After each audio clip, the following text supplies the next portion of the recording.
How's it going, guys? Welcome to another Yu-Gi-Oh! Arc 5 review. Apologies first for no review last week, as I was away in Wales for the week, so I didn't actually have any internet to watch Yu-Gi-Oh! On. So I've caught up with it pretty much now, so I've watched today's, well, the other day's episode and last week's episode. So I'm all caught up, and just before I start the review, I want to show you one thing. I bought this top in town the other day. I thought it looks really cool. It's a PlayStation top. It's got like the PlayStation buttons on and stuff. I just thought it pretty cool, so I thought I'd throw that in the video. Okay, so first of all, with this episode and the episode before, you can kind of see some people still describe this part of the series as the filler arc, even though it's the end of the series. And even though I will admit again, I've said it a few too many times, I am a little bit disappointed where this series is at the moment. If there isn't one final battle against Zark, if his evil is completely neutralized, and there is no more fights between Zark or the main Yugiohs or something like that, then I am going to be disappointed, because I feel like it ended a little bit anticlimactically, in my opinion anyway.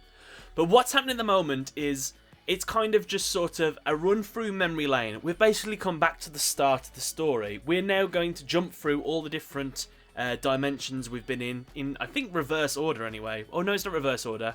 We've started in Pendulum, we've battled Sawatari, we've battled Gongen Zako, we've battled the ninja guys.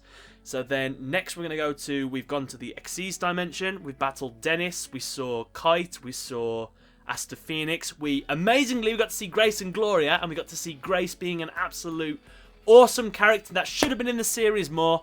We'll talk about that a little bit later, but no, we'll talk about it now. Grace is cool. I like Grace and Gloria. I like the bit when the little kids come over and then, like, Gloria. I think I'm getting the names right anyway. Gloria's, like, looking at them. She's like, you know what? If you go over here, you'd probably get a better view. So, like, she's sort of doing that tsundere kind of thing. So I was like, oh, that's pretty cool. And then, obviously, you got Grace saying how awesome Yugioh is. And when she sort of pans with all the people, you can see Grace in the corner going, Yugioh, hi! So, yeah, she was someone I wish we had more of. I really thought that. I think if you go back to one of my reviews when we got first introduced to Grace and Gloria, I started talking about how cool it would be to have more main female protagonists in the series and things like that, and how much I like that character and I wish she was in it more. Who do I recommend more? If I was doing pairings in this episode, do I like Yugioh and Grace, or do I like Yugioh and Yuzu more? It's a hard one. I personally prefer Grace, but I imagine Yugioh probably is best with Yuzu. But Grace for me anyway. So in the preview for the next episode, we're going to go to the Fusion Dimension, I think it is, where we're going to fight Kurosaki. I'm not sure who's going to be in the Fusion Dimension as well as Kurosaki. We'll probably find out that it might just be Kurosaki. I can't remember any more characters we're missing. Did we see Alexis Rhodes in this episode? Because my internet was buffering a bit, so I had to skip through bits and pieces. But have we seen Alexis Rhodes anywhere? Because she probably is going to be in the Fusion Dimension, isn't she? Because that is her home. But yeah, Kurosaki probably isn't going to be very happy that his sister is nowhere to be found, so look forward to that. So anyway, this episode is Yugioh versus Dennis. Dennis is just trying to get the final entertainment duel out of Yugioh, because obviously they're both students of the entertainment style Yusho Sakaki, whatever it is. So that was a cool duel to watch. I enjoyed it. I kind of liked how the spectators that came, that mom, that dad, and those kids. You guys will have to remind me, when did these kids and this mom and dad appear? Was it in the Xyz? I can't remember. Did they get carded at some point, which seems to be a thing? I actually don't remember. Did Asta Phoenix do it? I can't remember. You'll have to remind me. So their whole thing about trying to trust people again, I was a bit confused, but I could pretty much place them as any characters from the Xyz dimension, like civilians. They don't trust duelers anymore, so yeah. I liked it how Dennis played the villain, so like when Yugioh was dueling him, he sort of put that mask on and was like, aha, you recognise this card? Polymerization, everyone like shit themselves. So that was pretty cool how he played the villain just to get the entertainment style dueling up, and then Yugioh obviously starts to understand what he's trying to do, and he's just like, no, show us your true entertainment dueling, so he casts it off, and they have like, it was a really good duel, to be honest with you. I thought it was good. We got Odd Eye's Pendulum Dragon doing, I think it was 5 attacks in one go due to all these effects and stuff, and unfortunately for me, the action cards are very heavy in these past few episodes, like it's action cards galore kind of going on, which it's not too bad. It is part of the entertainment style that Yugioh has founded, so I don't really mind it too much. It's okay. We also learn that there's a new thing called the Interdimensional Corridor as well. This is something that Reggie Akaba has sort of found, created. I'm not exactly sure how it got there, but it's just something that sort of connects all the other worlds. He says there's remnants of Arc 5 in the corridor as well, so this is the reason why you've got to go to these different dimensions to sort of patch things up, I guess. But I thought it was more of just trying to restore the smiles to these different worlds, and obviously restore the smile of Rayra at some point as well.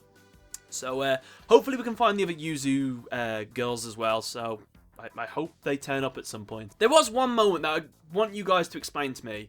The bit where Yugioh gets out his monsters, and then it cuts to Reggie Akaba, and he's like, yeah, this is the part where Yugioh's going to summon Dark Rebellion Xyz's dragon. And Yugioh sort of thinks about it for a second, but then he doesn't do it, and he carries on with his own turn. Did he do that because he doesn't want to use the other monsters anymore, the other summoning types? Or did he use it because he just wants to embrace his entertainment-style dueling and not have to rely on other people's cards? I don't know, I was just curious about that. Or is he just afraid of relying on other aspects of his Zark persona? That was something I didn't fully understand, so if you guys have any information that you know, then just let me know, or just get a little discussion going below. But anyway, the episode ends with everyone sort of being happy in that sort of Xyz world, even though it's only like a little small arena kind of thing. But he explains to Dennis, you can be the teacher of the true entertainment style that my father taught people, so you can like teach the kids this and everything. So the Xyz dimension has pretty much been sorted now. They're going to rebuild the buildings, they're going to repair like peace between the fusion and Xyz dimensions and stuff like that. So that should be good. So we're going to head off to the, what did I say, the fusion dimension next to verse Kurosaki. Hopefully we see Alexis at some point as well, just so we can sort of get that clarification where everyone is. But yeah, let me know what you guys thought in the comment section below. What are you thinking of these episodes so far? How do you think this is going to end? I might have to check the Wikipedia or something at some point, just to see if we're going to get any more reappearances of Zark himself, or anything like that. I'm sorry if I go on about it too much, it's just the new series starts soon, Yu-Gi-Oh! Vrains, and I was just kind of hoping this series we've been watching now would end on quite high, to sort of propel us into the next series, but I feel like it's going to end on a little bit of a low. We're going to have to see, anyway. But that's something else as well. If you guys have seen any Yu-Gi-Oh! Vrains stuff, you excited for the new Yu-Gi-Oh! Series coming out after this one? I am excited, but I'm curious to see what the new summoning mechanics and the new summoning type, Link Summoning, is going to do to the game. I've got an idiot's guide on Link Summoning coming out eventually as well, so that's something to look forward to. But yeah, don't forget to leave a like, guys. I've got 4 Honor playthrough coming out tomorrow, so don't forget to check that out. Other than that, thanks a lot for watching, guys. Catch you later.